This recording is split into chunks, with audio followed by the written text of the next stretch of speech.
নবী সাল্লাল্লাহু আলাইহি ওয়াসাল্লাম জীবনের শেষের দিকের ঘটনা, তিনি মসজিদে বসে আছেন। কোন মসজিদ?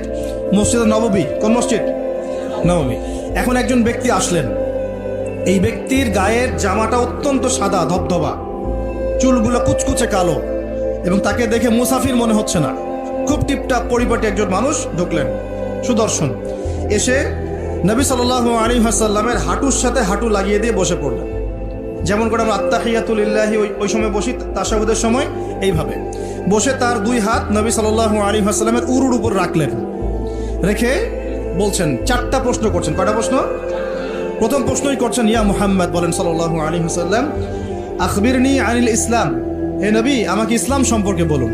তখন নবীজি বলছেন, ইসলাম হচ্ছে আন তাশহাদা আল্লা ইলাহা ইল্লাল্লাহ ওয়া আন্না মুহাম্মাদান আবদুহু ওয়া রাসূলুহু। ইসলামের প্রথম বিষয় হচ্ছে তুমি আল্লাহয় বিশ্বাস করবে, সাক্ষ্য দিবে আল্লাহ ছাড়া কোনো মাবুদ নাই, এবং মুহাম্মদ সাল্লাল্লাহু আলাইহি সাল্লাম আল্লাহর বান্দা এবং রাসূল।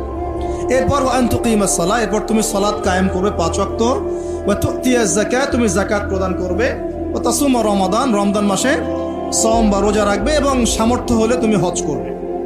সামর্থ্য হলে হজ। এই 5টা হচ্ছে ইসলামের ভিত্তি। তখন যে প্রশ্ন করছে সেই ব্যক্তি বলছে, সাদাক্ত, আপনি সত্য